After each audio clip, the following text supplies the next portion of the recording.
오늘은 세례 요한 얘기를 하려고 합니다. 아마 여러분 다 잘 아시는 말씀이죠.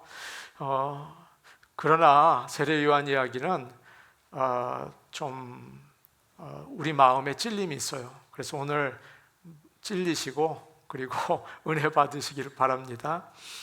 어느 미국 목사님이 설교 오늘 본문 가지고 말씀을 준비하셨는데 프린트 아웃을 하려고 하는데 프린터가 잘 안 되더랍니다. 그래서 이웃에 사는 다른 교회 다니는 어느 교인 집에 가서 죄송하지만 제가 급하게 설교 원고를 프린트 아웃 해야 되는데 고장이 났으니 좀 프린트를 해줄 수 있겠습니까? 당연하죠. 그래서 이제 해 주었습니다. 프린트를 해 주었는데 설교 제목이 가장 앞에 나와 있었어요. 그러니까 그 교인이 보면서 이상해서 이렇게 봤는데 제목이 이렇게 되어 있었습니다. 목 잘린 선지자와 심장 없는 왕. 영어로는 The Headless Prophet and the Heartless King 이렇게 적혀 있었어요. 그러니까 이게 보니까 이상하잖아요. 그래서 그분이 목사님을 보면서 참 이상하구나 그런 표정으로 아니 이 설교 내용이 도대체 뭡니까? 목사님께서 웃으시면서 그거 세례 요한 목 잘린 얘기입니다. 그렇게 얘기를 했어요. 그러자 그분이 도무지 이해할 수 없다는 표정으로 아니 목사님 교회는 설교 주제를 누가 정합니까? 그렇게 묻더래요. 그 많은 설교를 놔두고 왜 이렇게 무시무시한 설교를 하시려고 합니까? 그렇게 이야기하더라는 거예요. 실제 이야기입니다.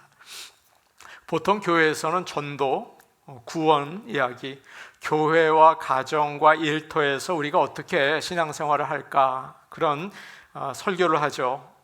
믿는 자들이 고난을 받는 설교는 그리 좋아하지 않습니다. 집에 갈 때도 그냥 시무룩해서 가죠. 사람들은 은혜 받기를 원하고 또 생활에 도움이 되는 말을 하나라도 듣고 싶어 해요. 그런데 여러분, 사실 성경을 보면 고난에 대한 이야기가 엄청 많습니다.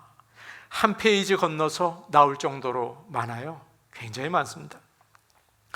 오늘 말씀에서도 세례 요한은 하나님의 말씀을 똑바로 전했거든요.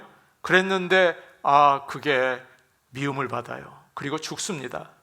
참 고민입니다. 우리는 어떻게 살아야 합니까? 오늘 말씀을 통해서 믿는 자로서 정말 내 인생에 고난이 있는가? 없다면 이건 조금 이상한 거죠. 내가 정말 진리를 전하며 살고 있는가 돌아보고 우리 생활을 살펴보고 변화되는 귀한 시간 되기를 원합니다.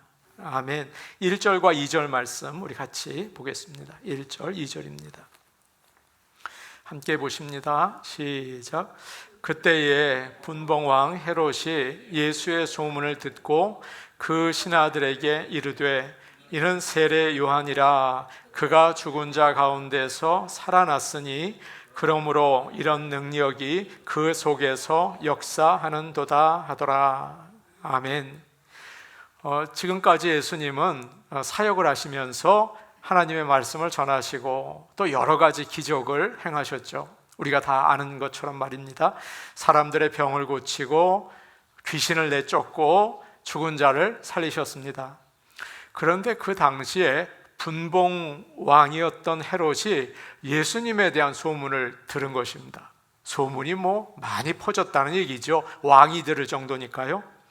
분봉 왕은 나라의 4분의 1을 다스리는 왕이에요. 이 말 자체가 4분의 1이라는 뜻이 담겨져 있거든요. 그래서 나라를 4등분해서 하나를 다스리고 있었습니다. 여기에 나오는 헤롯, 그의 이름은 헤롯 안티파스라는 사람이에요. 그는 당시에 요단강 서쪽에 있는 북쪽에 있는 갈릴리 그리고 맞은편 요단강 동쪽에 있는 베레아 지방을 다스리고 있었습니다. 나라 전체를 다스리는 왕이 아니죠. 한 부분만 다스리는 영주였어요. 뿐만 아니라 사실 그때는 로마 황제가 다 다스렸거든요. 힘이 없었습니다. 그냥 거기에서 돌보고 있었던 거예요. 헤롯이 예수님의 소문을 들었습니다. 사람들은 예수님을 이렇게 얘기했죠. 죽은 세례 요한이 살아났다, 엘리야가 나타났다, 옛 선지자들 중에 한 사람이다, 대단하다, 그런 소문이 쫙 퍼진 것입니다. 헤롯은 그 소문을 듣고 아주 불안해했습니다. 세례 요한의 죽음 때문이었거든요. 세례 요한은 참 의롭고 거룩한 하나님의 사람이었잖아요. 그런데 그만 헤롯이 죽인 것입니다. 그 사실이 늘 헤롯을 찝찝하게 괴롭혔죠. 그는 신하들에게 오늘 말씀 우리가 읽은 2절에서 그렇게 이야기를 합니다. 이 사람은 세례 요한이다. 죽었다가 살아난 게 틀림없다. 그렇기 때문에 이런 능력을 행하는 게 아니겠는가 라고 이야기를 하죠. 예수님이 세례 요한이 아니라는 걸 알고 있었어요, 이 헤롯도 말이에요. 그러나 그가 하는 일에 대해서 들으니까 자꾸 과거에 자기가 잘못한 생각이 떠오르는 겁니다. 세례 요한 죽인 일, 그 일이 떠올랐어요. 토머스 크랜머라는 영국 종교 개혁자가 있습니다. 그 당시에 왕은 메리 1세였는데 카톨릭 신자였습니다. 그녀는 얼마나 카톨릭을 열심히 믿었는지 개신교 사람들은 모두 카톨릭으로 개종하라고 명령을 내렸습니다. 거절한 사람들은 죽였어요. 그래서 그 메리를 가리켜서 블러디 메리라고 합니다. 피를 많이 흘렸기 때문이죠. 크랜머는 믿음을 지키고 개신교에 남아 있었습니다. 목사님이셨거든요. 그러나 계속 위협을 하고 괴롭히니까, 그리고 가장 친한 친구 2명이 불에 타 죽는 걸 보았거든요. 그러자 그는 개종하겠다고 사인을 했습니다. 그런데 마지막 순간에 용기가 났어요. 그래서 마음을 바꿨습니다. 그는 믿음을 지키고 화형을 당했어요. 죽기 전날 이 크랜머가 이런 고백을 하는데 한번 들어보세요. 그동안 내 양심이 너무나 나를 괴롭혔습니다. 사실은 내가 죽음이 두려워서 겁쟁이처럼 진리가 아닌 말에 사인을 했습니다. 그러나 이제는 모든 것을 거절합니다. 내 손이 내 마음과 반대되는 글에 사인을 했기 때문에 화형을 당할 때 내 손이 가장 먼저 불탈 것입니다. 나는 로마 카톨릭 교황을 거부합니다. 그는 적 그리스도이며 거짓 교리를 가르치는 우상입니다 라고 얘기를 했어요. 크랜머가 나무에 묶여서 불에 타 죽습니다. 그럴 때 그는 오른손을 가장 높이 올리고 그 손을 불로 향했어요. 사인을 한 자기 손이 부끄러웠기 때문에 가장 먼저 불에 탔습니다. 그는 양심의 소리를 무시하지 않았죠. 오늘 똑같은 본문이 마가복음 6장에 나오는데, 거기를 보시면 헤롯이 요한을 의롭고 거룩한 사람이라고 생각했어요. 그래서 두려워하고 보호해 주었습니다. 세례 요한은 옳은 말을 했기 때문에 그 말을 들을 때 한편으로는 괴롭고 한편으로는 좋았습니다. 여러분 그렇죠? 설교 들으면서 한편으로는 이거 찝찝하다, 한편으로는 아멘 그렇다, 그런 마음 들지 않으세요? 그는 좋은 것과 나쁜 것을 구별할 수 알았습니다. 그리고 옳은 것과 잘못된 것도 알았습니다. 양심이 살아있었던 거죠. 양심이 살아있었어요. 그러나 그 말씀을 따라 살지는 못했습니다. 오늘 여러분에게 도전합니다. 여러분 양심이 살아계십니까? 하나님 말씀을 들을 때 찔리십니까? 그런데 혹시 말씀대로 살지 못해서 언제나 미안한 마음으로 살고 계시지는 않으십니까? 바로 헤롯이 그랬다는 거죠. 헤롯 세례 요한이 회개하라, 천국이 가까이 왔다, 첫 번째 말 아닙니까? 그것을 외쳤을 때 맞아, 그래 하나님의 말씀이야 라고 생각했지만 회개하지는 못했어요. 나중에 그는 헤로디아의 딸이 세례 요한의 목을 달라고 했을 때 정말 마음이 괴로웠거든요. 그런데 그래 미안하다, 그리고는 허락해 주었습니다. 세례 요한이 죽은 다음에는 후회를 했습니다. 내가 왜 그런 잘못을 했을까? 그랬습니다. 여러분, 죄 없는 사람을 마음에 아무런 가책 없이 죽이는 사람이 있어요. 그 사람을 가리켜서 뭐라고 하는지 아십니까? 사이코패스라고 합니다. 사람 죽이고 가책이 없어요. 사이코패스라고 해요. 그러나 헤롯은 사이코패스가 아니었어요. 지금 세례 요한을 죽인 죄로 인해서 양심이 힘들었습니다. 죄책감으로 괴로워했던 거죠. 하나님이 지금 예수를 보내서 나에게 벌을 내리시는 게 아닐까 두려워했던 것입니다. 우리도 마찬가지입니다. 하나님의 말씀이 좋아서 계속 듣기는 하죠. 말씀을 좋아해요. 그러나 그 말씀을 받아들이지 못하고 따라 살지 못하고 죄 가운데 있을 때가 참 많습니다. 오늘 이 말씀이 저와 여러분에게 주시는 말씀이 되기를 원합니다. 하나님의 말씀을 듣고 죄에서 벗어나십시오.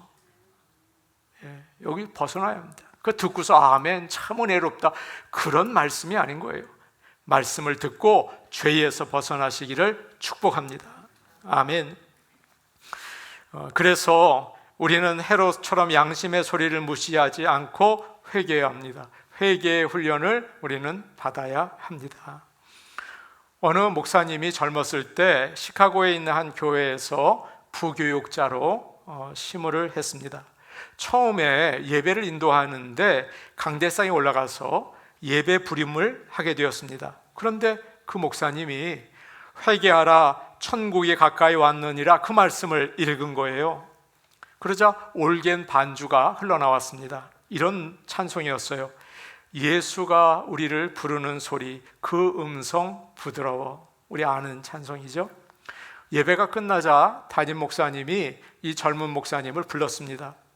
그리고 예배 부름이 뭔지 정말 예배 부름을 할 때 어떤 말씀을 읽어야 하는지를 잘 가르쳐 주었어요.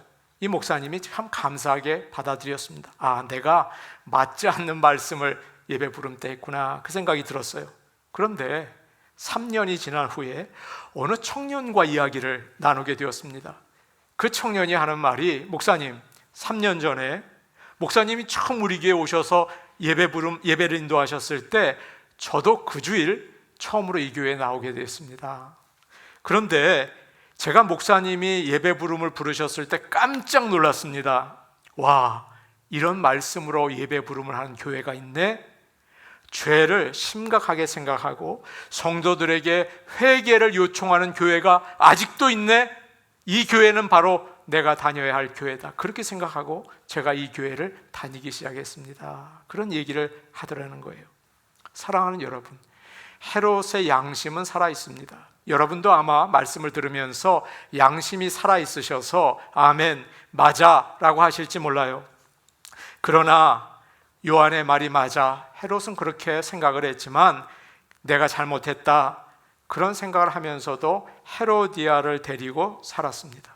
여러분, 헤로디아를 돌려보냈어야죠.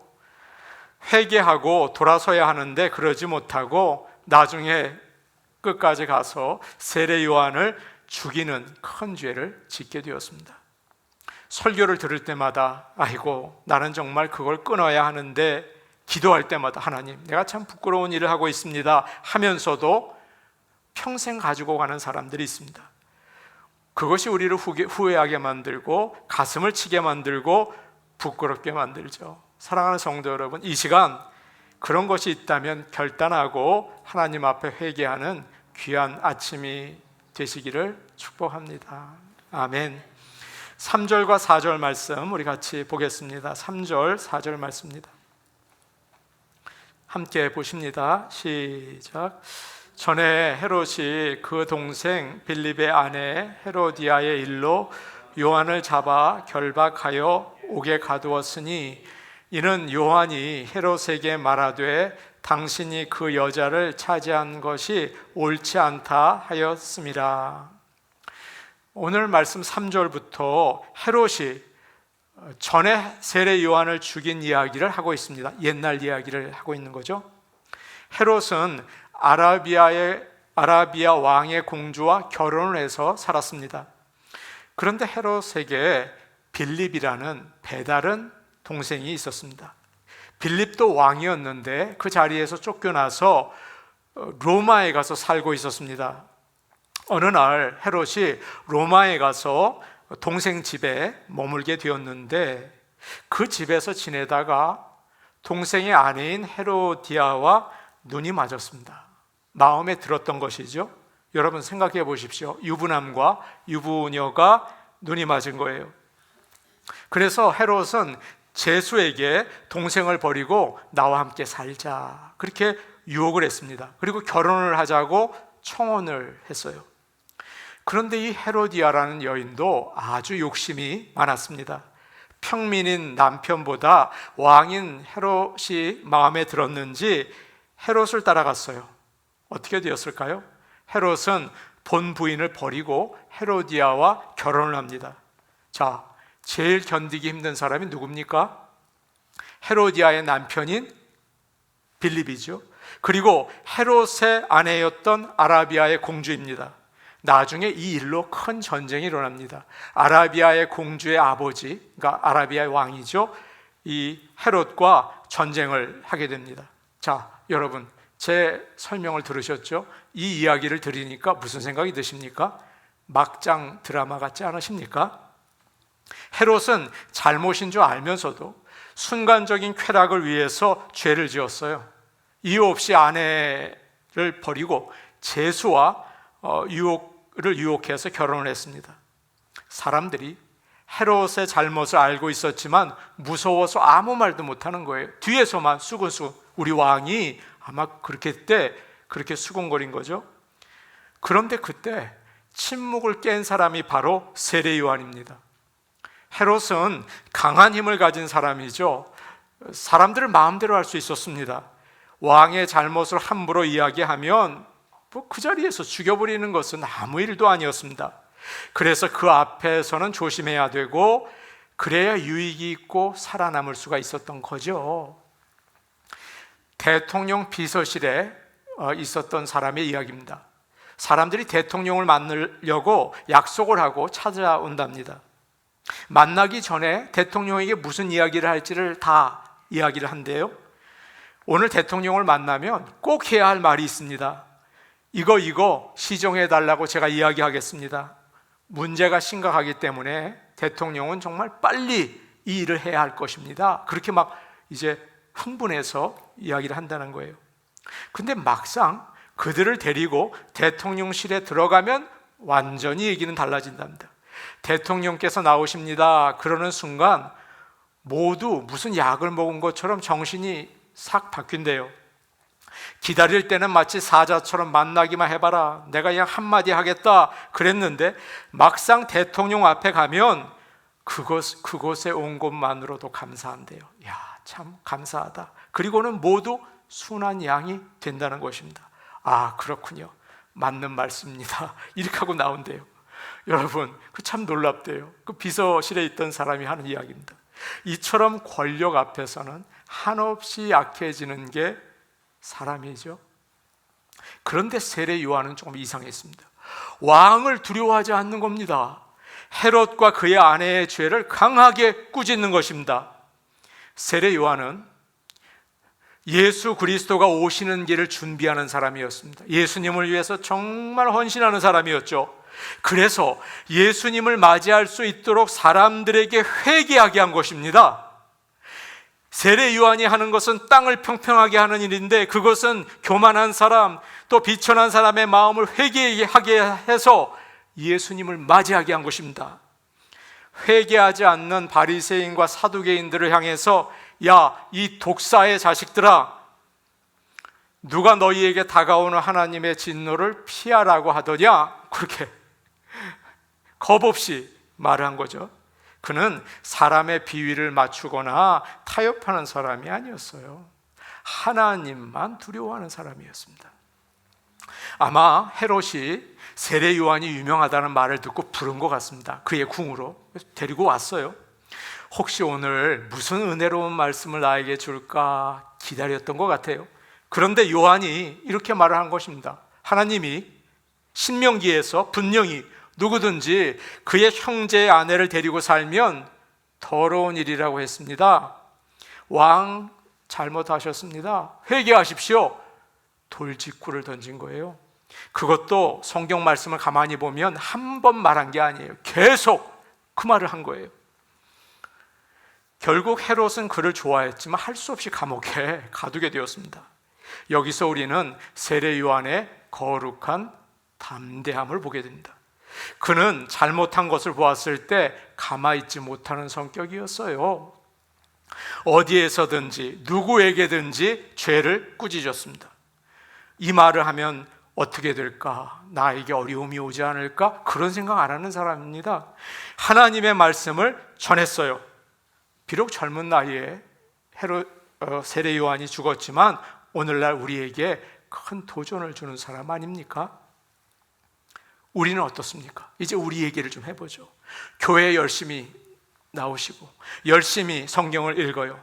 하나님의 말씀을 따라 살려고 애를 씁니다. 남에게 폐를 끼치지 않으려고 여러분 얼마나 애쓰시는지 제가 압니다. 그러나 잘못한 것을 보면서도 아무 말도 하지 않고 죄인 줄 알면서도 눈 감아버리는 일이 얼마나 많습니까? 여러분 얼마나 말 조심하시는지 제가 알거든요. 그래서 하지 말아야 할 말은 안 하세요. 그런데 동시에 해야 할 말도 안 하시는 거예요. 그러니까 오늘날 세상이 비뚤어지고 더러워진 것이 정치인들 문제라고요? 반드시 그렇지는 않습니다. 우리 믿는 자들이 수많은 죄를 보면서도 그저 벙어리처럼 아무 말도 못하고 가만히 있기 때문은 아닐까요? 저 얘기할게요. 저도 예외가 아닙니다. 목사이지만 교인들 잘못하는 거 알거든요. 그걸 알면서도 아무 말도 못할 때가 많아요. 잘못하고 계시는 거예요. 그 행동 그만두세요. 끊으십시오. 하나님 앞에서 부끄럽게 살지 마시고 올바로 사세요. 그런데 상처받을까 봐 저 그 말 못하더라고요. 얼마나 겁쟁인지. 비록 미워한다고 해도 저를 교회를 떠난다고 해도 세례 요한처럼 담대하게 그 말을 해야 하는데 그 못하더라고요. 그래서 제가 저에게 너무 많은 실망을 했습니다. 여러분 정말 옳은 말은 해야지 교회가 살지 않겠습니까? 그래야 오늘날 교회가 교회라고 인정받지 않겠습니까?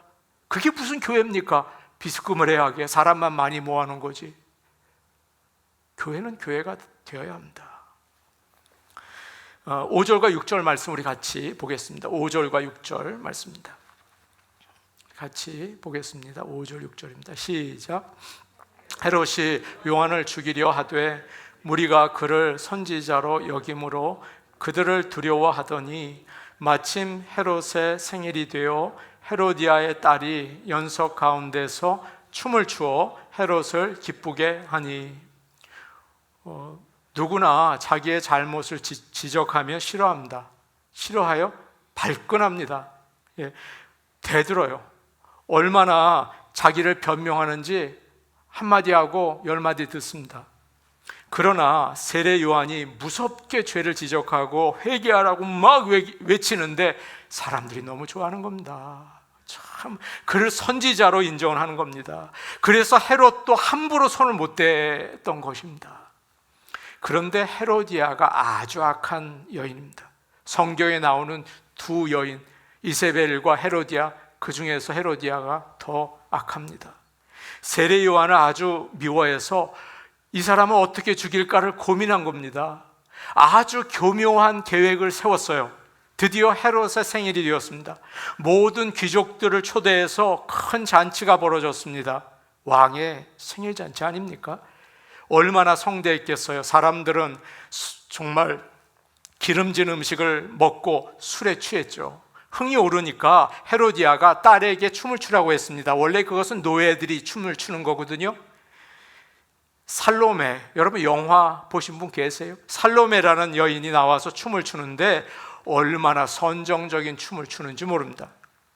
헤롯이 너무 기분이 좋았고 술 기운이 올랐습니다. 그래서 살로메에게 내 소원이 뭐냐? 다 내가 들어주겠다. 마가복음 6장을 보시면 나라의 절반까지 주겠다. 자기가 어떻게 나라의 절반을 줘요? 로마 황제 건데 허세를 부린 거죠. 그러자 살로메가 얼른 어머니한테 달려갑니다. 어머니, 뭘 구할까요? 그러자 세례 요한의 목을 쟁반에 담아 달라고 해라. 그런데 참 기가 막힌 게 있어요. 지금 헤롯이 술에서 깨면 다른 말 할까봐 오늘 말씀을 보면 여기서 내게 주소서 이렇게 돼요. 여기서 내게 달라게 하는 거예요. 참 대단하죠. 딸은 그대로 헤롯에게 이야기를 합니다. 헤롯은 어린 살로메가 이런 부탁을 할 줄은 상상도 하지 못했죠. 그래서 9절 말씀을 가만 보면 이런 말씀이 나와요. 우리 9절 말씀 같이 볼까요? 같이 보시겠습니다. 시작. 왕이 근심하나 자기가 맹세한 것과 그 함께 앉은 사람들 때문에 주라 명하고, 근심했습니다. 내가 왜 그 말을 했지? 허세야, 술 먹고 취해서 말 실수했어 라고 한 것입니다. 그러나 많은 사람들 앞에서 왕이 맹세한 것이 있기 때문에 할 수 없이 하라고 했습니다. 여러분, 세례 요한의 죽음은 너무 허무합니다. 술자리에서 술 취한 사람들이 한 말에 의해서 죽임을 당했어요. 그 귀한 사람이 말이에요. 진리를 말할 때 그 결과가 무엇입니까? 여러분, 옳은 말을 하면 사람들이 정말 훌륭하다, 용감하다, 올바르다 박수 쳐줄 것 같습니까? 인정하고 칭찬해 줄 것 같습니까? 그러지 않을 때가 더 많다는 거예요. 오히려 기분 나빠져, 미워하고 욕하고 심지어 죽이기까지 합니다. 그래서 사도 베드로는 베드로전서 4장 12절과 13절에서 우리가 새벽기도 때 나눴던 말씀이에요. 이렇게 말합니다. 사랑하는 자들아, 너희를 연단하려고 오는 불시험을 이상한 일 당하는 것처럼 이상히 여기지 말고 오히려 너희가 그리스도의 고난에 참여하는 것으로 즐거워하라. 우리가 진리를 말할 때 당연히 고난당할 거라는 것을 생각해야 합니다. 그것이 믿는 자들의 정상적인 생활입니다. 예레미야서를 보면 거짓 선지자들이 나오죠. 그들은 백성들이 악을 행하고 지 마음대로 살면서 하나님의 진노가 곧 임하는데, 여러분, 재앙이 임하지 않습니다. 여러분, 하나님의 은혜로 평안하실 겁니다. 이것이 여호와의 말씀입니다. 이런 말을 했어요. 그러자 백성들이 그들을 얼마나 따르고 좋아했는지 회개하지 않고 계속 악을 쌓아나갔던 것입니다. 악을 행하게 만든 자들이에요. 그러나 예레미야는 그러지 않았습니다.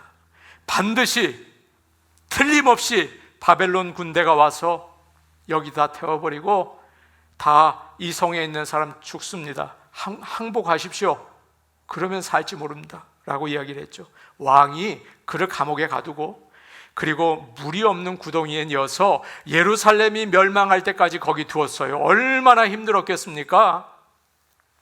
여러분, 진리는 이런 대가를 치르게 만드는 겁니다. 어느 목사님이 대학교 다닐 때 다른 친구들과 함께, 여러분 대학교 시니어 정도 되면 아파트에서 같이 살지 않습니까? 6명이 같이 살았습니다.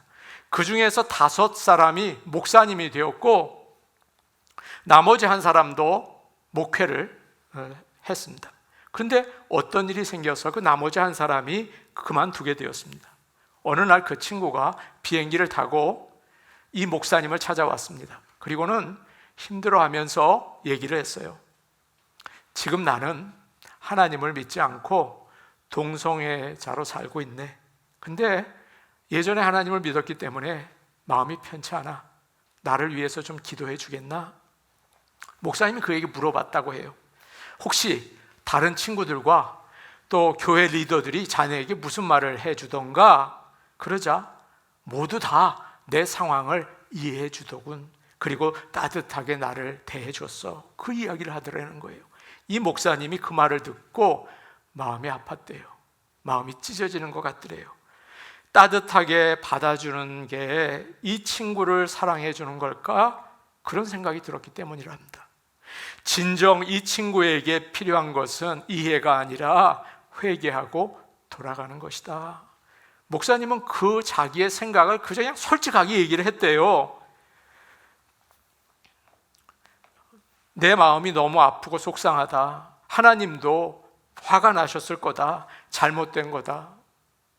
너 돌아서라. 이 친구가 그 말을 듣고 기분 나빠하고 미워해도 할 수 없다고 생각하고 말을 해줬대요. 그런데 감사하게도 그 친구는 화를 내지 않고 고맙다 라고 하고 돌아갔다고 합니다. 여러분, 진리를 말해주는 것은 어렵지만 그게 사랑 아닐까요? 우리는 겁쟁이처럼 다른 사람이 내 말을 듣고 무슨 반응을 할까 두려워서 진리를 말하지 않을 때가 더 많죠. 나를 미워할까 봐 겁이 나는 겁니다. 예수님은 누가복음 6장 26절에서 이런 말씀하셨어요. 잘 들어보세요. 모든 사람이 너희를 칭찬하면 화가 있도다. 그들의 조상들이 거짓 선지자들에게 이와 같이 하였느니라. 칭찬했다는 거죠. 하나님의 복음을 있는 그대로 선포하고 말씀을 따라 살면 여러분, 원수 많이 생깁니다. 그러나 그게 부끄러운 일은 아니에요. 죄에 대해서, 세상에 대해서, 마귀에 대해서 담대하게 잘못되었다고 표현하면 기분 나쁘게 하는 것도 나쁜 것은 아닙니다. 모든 사람들이 다 나를 좋아한다? 여러분, 한번 돌아보십시오. 내가 크리스천이 맞나? 우리에게는 이런 고난이 있어야 합니다. 어려움이 있겠죠. 우리 교회에도 어려움이 있겠죠. 그러나 낙심하지 말고 예수 그리스도의 십자가를 바라보면서 끝까지 인내하며 사시기를 축복합니다. 아멘. 우리 같이 기도하시겠습니다. 은혜로우신 하나님 아버지, 예수님의 십자가는 세상을 밝히고 올바른 길로 인도합니다. 하나님의 나라로 구원케 하는 능력입니다. 아버지 하나님, 예수님의 십자가를 증거할 수 있게 하여 주옵소서. 진리를 증거하며 선포하는 우리가 될 수 있도록 세례 요한의 거룩한 담대함을 우리에게 허락하여 주시옵소서. 예수님의 이름으로 기도하옵나이다.